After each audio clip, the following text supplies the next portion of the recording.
नवीन कृषी उत्पन्न बाजार समितीच्या प्रांगणात सुरू असलेल्या अखंड हरिनाम सप्ताहास पोलीस अधीक्षक अमोल तांबे यांची भेट, बंदोबस्ताची पाहणी व भाविकांशी संवाद. लातूर शहरातील नवीन कृषी उत्पन्न बाजार समितीच्या प्रांगणात मोठ्या भक्तिभावाने आयोजित करण्यात आलेल्या अखंड हरिनाम सप्ताहाला परिसरातील तसेच जिल्हाभरातून मोठ्या संख्येने भाविक उपस्थित राहत असून संपूर्ण परिसर भक्तिमय वातावरणाने नटलेला आहे.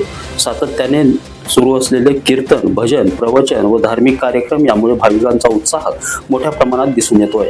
या पार्श्वभूमीवर कार्यक्रमादरम्यान कायदा व सुव्यवस्था अबाधित राहावी तसेच भाविकांना सुरक्षित व सुरळीत वातावरण मिळावं यासाठी लातूर जिल्हा पोलीस दलाकडून चोख बंदोबस्त ठेवण्यात आला आहे. या अनुषंगाने पोलीस अधीक्षक अमोल तांबे यांनी कार्यक्रमस्थळी भेट देऊन बंदोबस्ताची पाहणी केली. यावेळी त्यांनी कार्यक्रमाच्या परिसरातील सुरक्षा व्यवस्था, गर्दी नियंत्रण, वाहतूक व्यवस्थापन तसेच भाविकांच्या ये-जा मार्गाची प्रत्यक्ष पाहणी करून संबंधित अधिकारी व कर्मचाऱ्यांना आवश्यक त्या सूचना दिल्या आहेत. कार्यक्रमादरम्यान कोणतीही गैरसोय होऊ नये तसेच नागरिकांना सुरक्षित वातावरण उपलब्ध व्हावे यासाठी सतर्क राहण्याचे निर्देश या ठिकाणी दिलेले आहेत.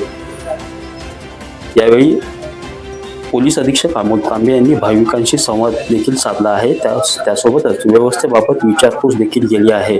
भाविकांनी पोलीस प्रशासनाकडून करण्यात आलेल्या नियोजनबद्ध व चोख बंदोबस्ताबद्दल समाधान व्यक्त करत पोलीस दलाच्या कार्याचं कौतुक देखील केलं आहे. नितीन बनसोडे, एकमत डिजिटल, लातूर.